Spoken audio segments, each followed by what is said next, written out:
I'm so excited to talk to Sreekar Prasad, the one and only Sreekar Prasad. You would have seen the beautiful frames composed by Santosh Shivan, Rajiv Menon, Ravi K. Chandran, but then you had to just cut it out. You will not go to any other studio. All these people are making noise now.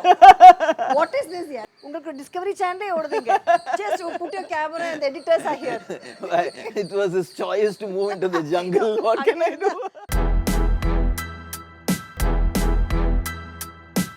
Hello everybody, welcome to Face This Question. ഞാൻ Rekha. Today in FTQ, I'm starting a new playlist which is called Talking Craft. ഇതെന്റെ ഒരുപാട് കാലത്തെ സ്വപ്നമാണ്. That is to go and talk to people about craft. അതായത് നമ്മുടെ cinema ഇൻഡസ്ട്രിയിൽ ഒരുപാട് വ്യക്തിമുദ്ര പതിപ്പിച്ച ആൾക്കാരുണ്ട്. They were all actually work behind the scenes and അവരെ മുന്നിലേക്ക് എത്തിക്കുക എന്നുള്ളത് they are already quite popular with their work, with their awards, with their volume of work they have done. പക്ഷേ എനിക്ക് വേണ്ടത് അവരെ കുറിച്ച് അറിയാനും അവരിൽ നിന്നും ഒരു learning for you guys, for people like us, what goes into a filmmaking, what goes into the different aspects of it. അപ്പൊ അതുകൊണ്ട് ഞാൻ ഇന്ന് ടോക്കിംഗ് ക്രാഫ്റ്റിന്റെ first edition, where I'm sitting? I'm sitting in Chennai in Sreekar Prasad's residence. You know who Sreekar Prasad, needs no introduction. He's an ace editor, winner of 9 national awards, Kerala State Film Awards 5, multiple awards, worked with every other incredible director in India. അങ്ങനെ Sreekar Prasadന്റെ കൂടെ കുറച്ച് editing ലെസൺസിനായി master class with him right now. Enjoy.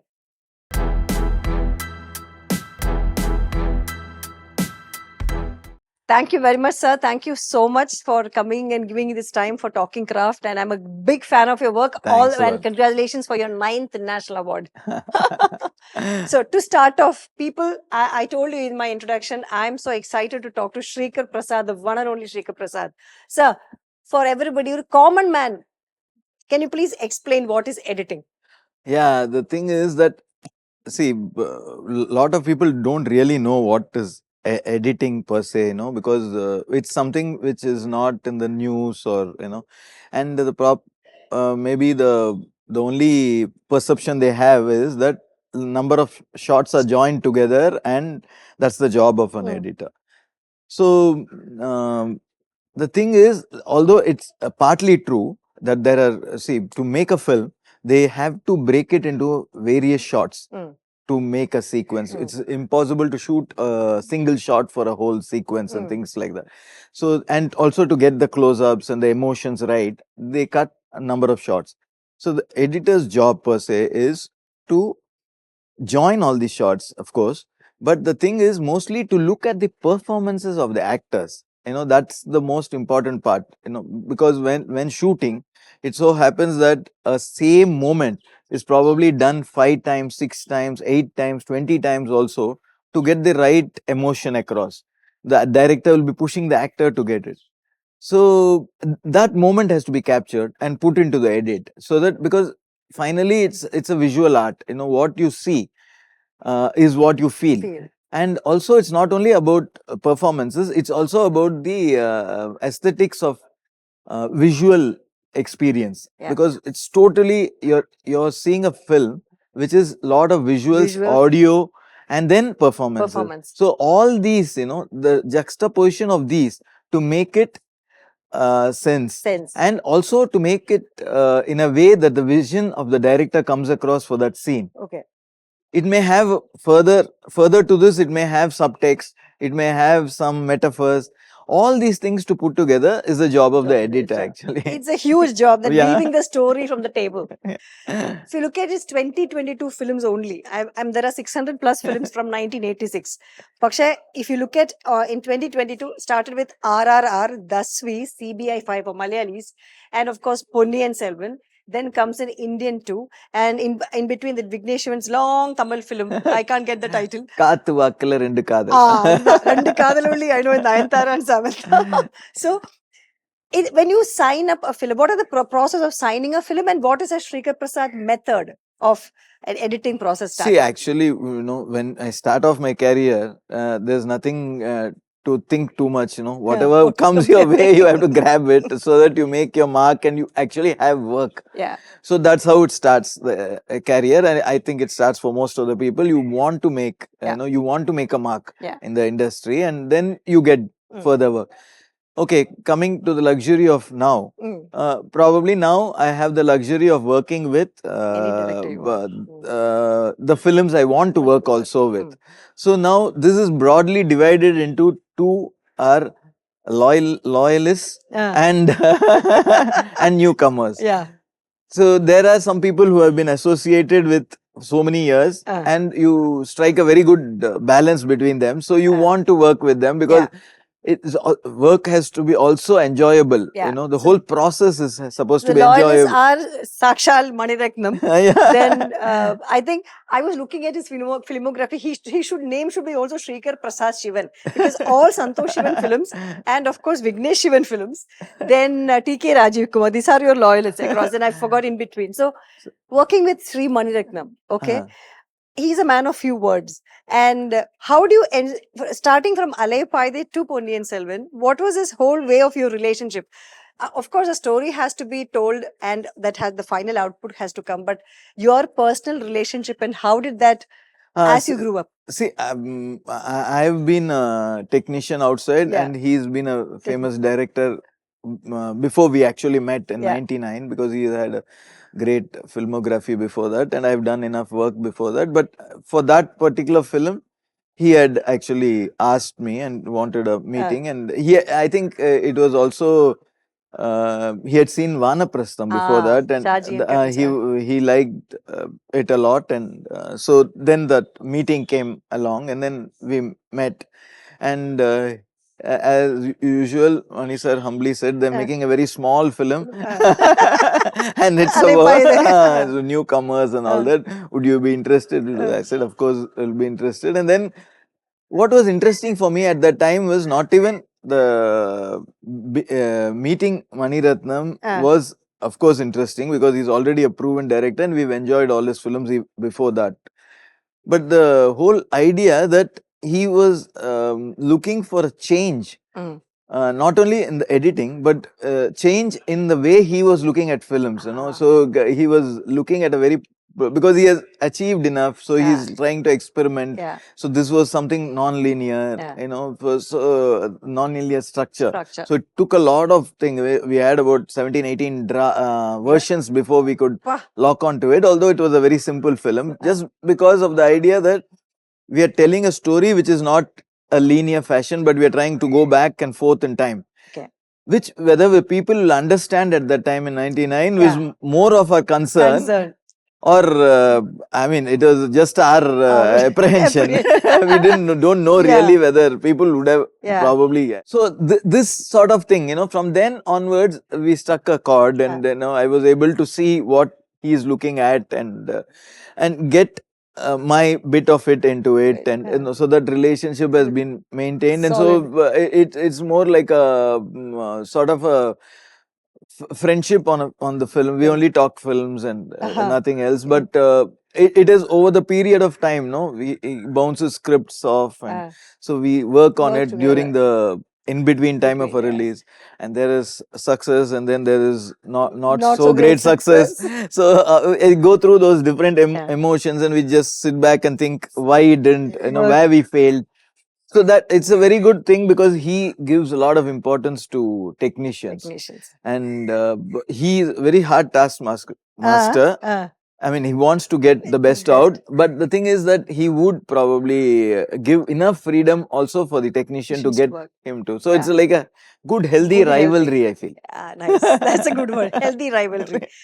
But how do you adjust your sensibility to the director's vision, you know? Because with Rajamouli sir, you just worked first time in RRR after decades. So how was this entire way of you getting adjusted to their vision? See, it's basically what the thing is, you know, an editor happens to work with more directors. There is a chance that he will work with more directors because it's not like there is a possibility that an editor can multitask on two things or three things at a time. Not only because he's not on location. Yeah. It's also because it's not so remunerative. Yeah. So so when you're working with one project, it's basically, you know, you get excited with something what the director is trying to make. That's how you get into the project. So when he tells something and you're excited and you're on the same wavelength, you try to push that maximum, you know, for him to get to that particular vision of filmmaking. So Rajamouli is very different. He's like he pushes the emotional level and the action level to a very great height. So I mean, I'm nothing against that, but although I worked in the other extreme. So when I see that, I see how aesthetically that can come through, how logically that can come through. Those sort of things play on your mind. I mean, he's going to get that thing, but we'll see how smoothly and how effectively we can get it. So that sort of thing we get into. And then so each guy is, you know, when I'm working on one thing, I'm probably looking at only at that. And I think, interestingly, I think also the editor, as an editor, I have to be very clear about the target audience. Okay. See, he's making it for one target audience. So I have to understand that and work to the advantage of that target audience. Absolutely. Not thinking that, you know, cinema is only one side. You know, it's quite multi-dimensional. Some people are making it for entertainment, some people are making it for a commercial. Some people are making it for the pure sense of artistic expression.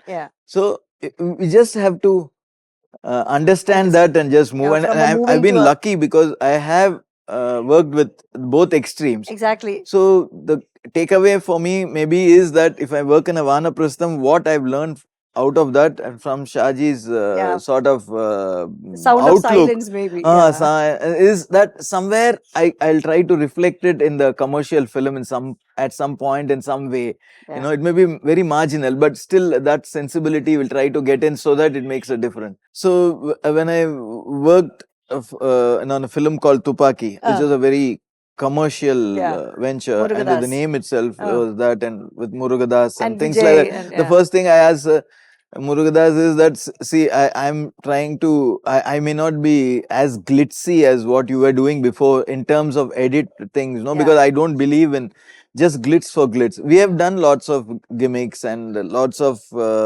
innovations that way, but it's for a purpose. The whole film cannot be a very glitzy affair just because we have the equipment for it.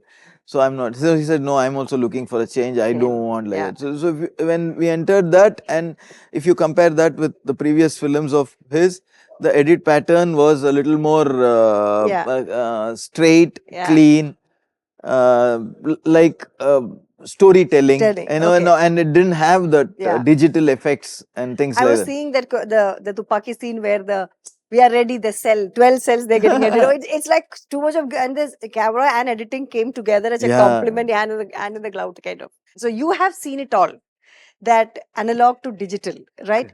All kinds of revolutions, your VFX, your virtual reality is on. So what is that you like about those days, and what is that you know, might have made easy now. Correct. But what is that you miss, and what is that so simple nowadays? See, when I started off, it was on film, and it was analog. So it was like we were cutting film and things like that. There was a lot of, other than creative work, there was also a lot of mechanical work, because once we mark the things, we have to sit and cut and join with cellophane tape. And so there was a lot of manual labor. We assistants. So in the given time, it used to be, we used to work 18 hours, 20 hours to cope up with that sort of thing to deliver the product. So later we moved on to these comps and you know, the non-linear editing system. It's became, the process for me is the same. You know, so I enjoyed this because it made life easier.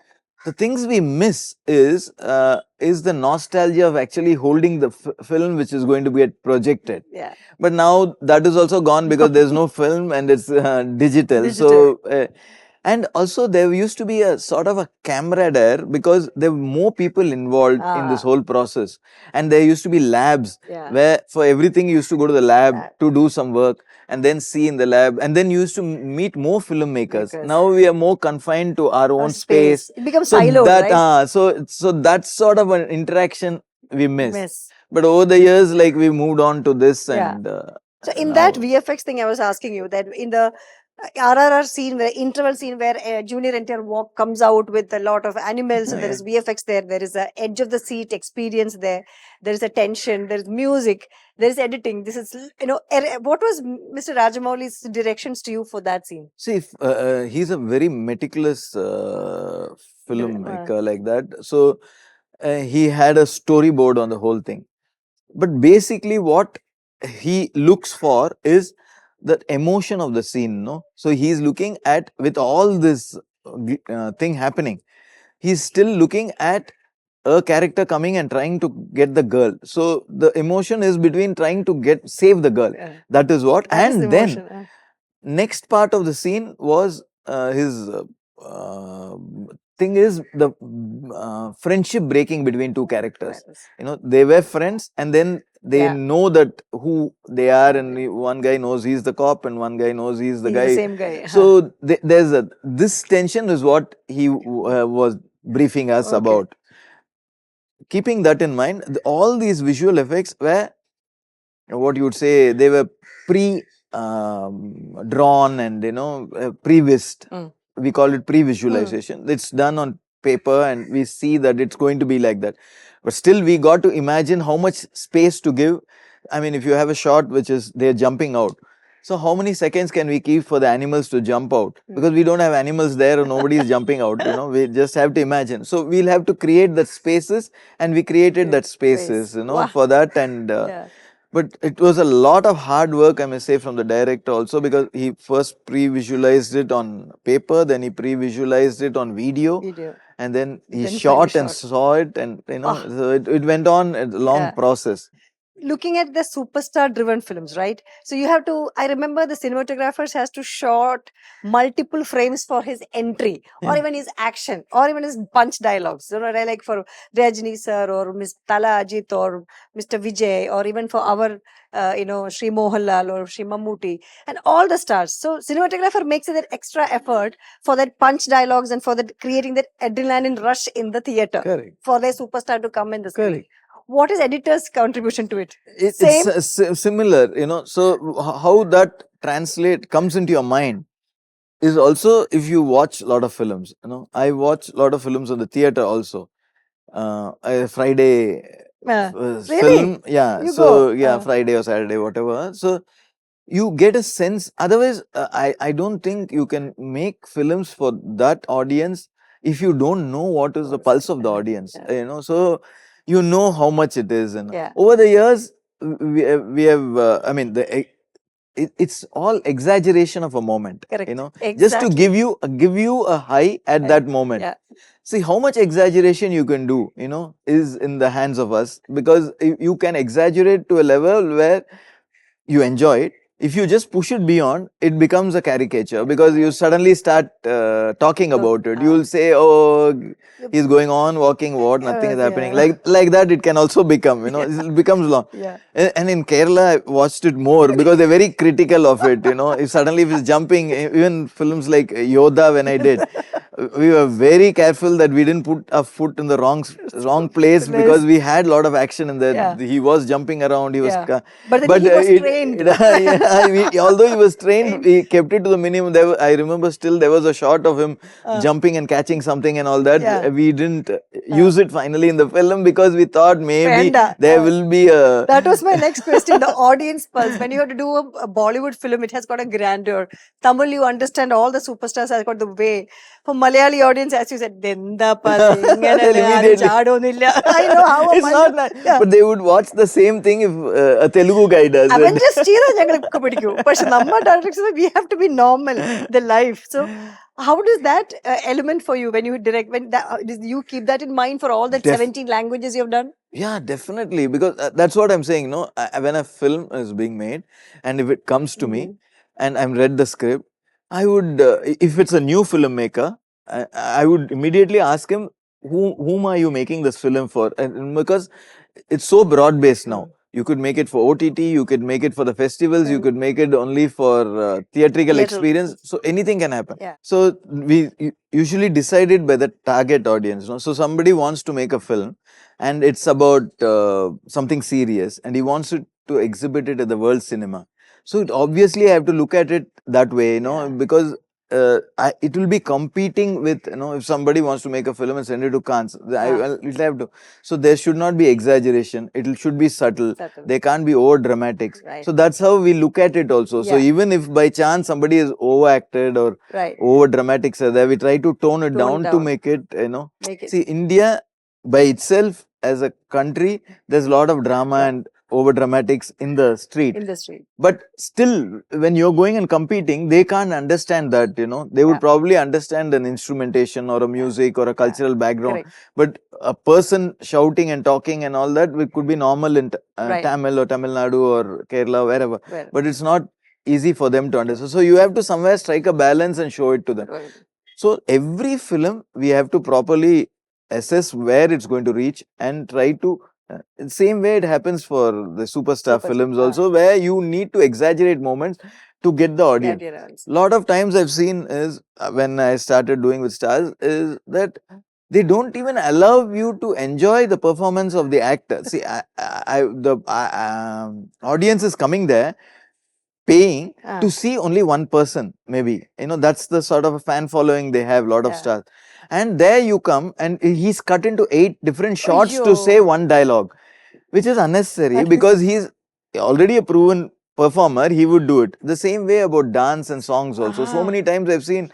So then I made a conscious effort in my films to keep, when he's performing, to keep it on him.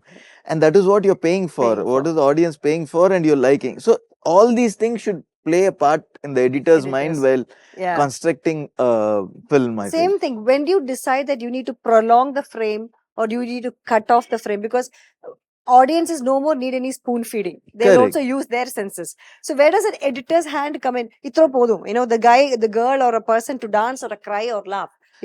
See, it's purely by a gut feeling of the editor and the director is to when to end a moment, because it's when you feel it. You see, a person is emoting and he's making you cry. At that point he's reached the point and you feel for it. That's the point you cut it. If you extend that moment, it becomes. I mean, the whole purpose of it goes down. So this thing is purely by gut feeling. So you have to feel that moment and cut it at that point where it is. You would have seen the beautiful frames composed by Santosh Shivan, Rajiv Menon, Ravi K. Chandran, but then you had to just cut it out, in your table when you're doing the editing process. Have you gone back to them and said, see, cut panniyachi? So they will be saying, bro, kashtaput edit the scene. It's gone off like that. So even director also feels the same way sometimes, But that is, I think, what an advantage an editor should get into the film is. He's not working on the spot. So he's somewhere on an objective eye. We call him the first audience. So whether they like it or not, the whole process is towards making a good experience or either good film, good experience for the cine go. So what happens is some things have to be sacrificed. And it doesn't matter what is sacrificed as long as a unit the product you're making works. I think that's what all the experienced directors are very well aware of it. And even experienced cinematographers. So they don't really feel bad. But the same way, I must say in another way is that whenever I am editing also, I have to keep in mind the other craft also. Like a cinematographer, a sound. I have to, if the very good shot is there, how to use it judiciously in the film so that it is experienced. So if there's a very beautiful shot and I just keep it 2 frames for just for a moment, it will not be enjoyed. So probably we'll have to keep it for more length to be enjoyed. So I have to be aware of the other technicians in the film. The editor has to be aware of. So even I have to create space for sound.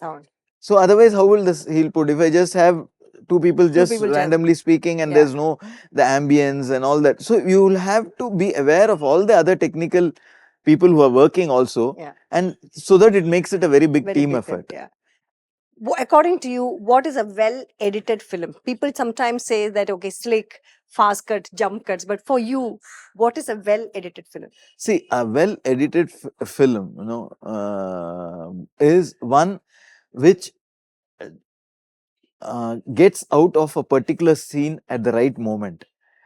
If a scene is playing and you have made your point, you get out of that scene and move on with the story. Can you give And an example? how you tell a story. Story. So a lot of films, what happens is a particular incident happens and one story is told, one emotion is expressed. After that, the director would have shot things like the characters going out of the frame and going out and taking a car, going out. But it may not be required because emotionally, it is very satisfying when one thing happens at that point. So you finish the scene there and then move on. And I think he has to have a grip on the storytelling. So it's like, I think film going is also somewhere compared to something like a book reading. Correct. So you get enthralled in a book as you keep reading. You want to know what is next. So that is the feeling you have to create in a film also. So anything which stops that flow or is what is to be sacrificed. So this, I think, very much we have to keep in our mind while editing. For the critic or the less, the people who know less about editing, the most they see is the length of the film. And that's what, if I see all the critics writing, it was a good film. If it could have been cut by 20 minutes, it would have been better. It may not be entirely true. There may be some loose movements in the film which differentiates between good and bad editing. But on the whole, the only length cannot be a factor because the story is such that it may require. There are films like RRR is about 3 hours, 7 minutes or something, and it's done well. There are Bangalore Days was a big film also. So it worked because it engaged you. So basically, I think the story has to engage you. I heard from your assistants that you never get angry. Even if you're angry, you don't show it to them or to anybody. How do you handle that? The thing is that always this work, over the years has been under pressure. So after a certain point, you get used to the pressure and it's like finding solutions to each thing. Every day there's pressure and there's a stress on something, some deliverable or something. And I find after a point that there's no time to get angry. Rather use the time to solve the problem. That's a good way. Okay. What are the myths about editing? Like I said, length is a myth that length is bad editing is a myth. Where do you this discipline of sitting 18 to 20 hours confined to a time and space? How did you get into that discipline? Yeah, it's not easy. I think it's only the excitement level of finishing a scene or a edit, that drives you, and so you lose sense of time because you're transported to a different world. You're trying to live in a world of that film, where those characters are doing something and you're trying to play with that, so then the whole thing goes off. Correct. I mean, you lose sense of time. That is why you're stuck for so much time. Any one movie you took long time to edit? Many films have taken long times. I think for us to crack a film called Ravan, it took a long time for us because it had a lot of editing forth and back and things like that. So that took a long time. I remember Aishwarya Rai falling down with that yellow. That is still in my mind. And any movie which is the fastest finger for you for? See, there's one film we had done. Unfortunately, I don't remember the name right now, but we had edited in 3 hours because Jayaraj had made. Is it Karunam? No, it's after that. It's about. I remember you got an award for that? No, I didn't. No. Okay. Karunam I had got an award, but this film he had made it as a record of shooting it inside 48 hours. Correct. So we also edited it in 3 hours. Jayaraj, sorry, it's Suresh Gopi's film. Gopi's film. It's not Kaliyatam. It is about the child, right? No, it's about euthanasia. Then any movie you had tons of rushes to select from and you didn't know what to do. I mean, you had a lot of time to select. Yeah, there were a couple of films like Thuppakki had lot of rushes, and there was a film in Telugu called Okkadu. Okkadu, Mahesh Babu. Mahesh Babu, which had lot of I'm a rushes. Telugu fan. I Oh. watch all Telugu films even though I don't understand any word. I love it. So that had lot of rushes, and so we had to get it into the Yes. correct length to. Okkadu also you got an award. Nandi award you got for I that. got a Yeah. Telugu. Which is the movie which you never had any shots to select? Nothing That like that. hardly happens, happens. people think it's just that judiciously what to select is most Correct. of the problem. In an editing table, what is easy for you to edit first? Basically, it's a song or an action. Which is that you get easy for you? I think for me, an emotional scene is most easy. easy to edit because it's about time, rhythm, things like that. So I can easily associate and feel and get that thing. And I also enjoy editing anything which is in the thriller zone. Okay, cool. And few films that you think that change the entire way of editing? A lot of films, I think, films like Traffic abroad, it was Stephen Soderbergh. Steven Soderbergh. I think that opened my eyes to a narrative where the stories are not connected except by a common theme. When you are in a car and you have a long drive and you will be seeing a lot of frames coming into mind, what is that? Sit in a car, what do you think? I'm thinking about how to finish the next edit. Because we are multitasking all the time. Correct. So if we just move out of this room to we are talking about the next. So I'll have to constantly flit between this film, this story to that story to this story to that story. So I have at least 4-5 stories in my mind, and there are 2-3 stories which are waiting to be made. So which I have to pass my judgment on that, saying that yeah, this script is good, or this can go, or that can be there, which is a good exercise for the mind. But how do you unwind from the world of frames and cuts? I have a pet. I think that's the only way we unwind. And I've tried to reduce my working hours from one time 18 to 20 to probably now 12 or something like that. But and I do quite a bit of reading, exercising, or things like that. In the morning. You look the same all through the years. I mean, maybe the exercise. No, I was not. Really? 20 years back, I was very fat. Okay. Then I started taking care of that aspect of it, and then running and all that. Okay. So that keeps me going in the morning, and it's something exciting to look forward. Other than that, watching films is what. So when you travel to another place, what is it you look forward to as an editor's mind when you go abroad for your work or family vacation? See, wherever you go, you try to absorb what is there in that particular space, so that is there. And people that mostly are annoyed with me because, like my wife or anybody, was because I had gone to Kaziranga.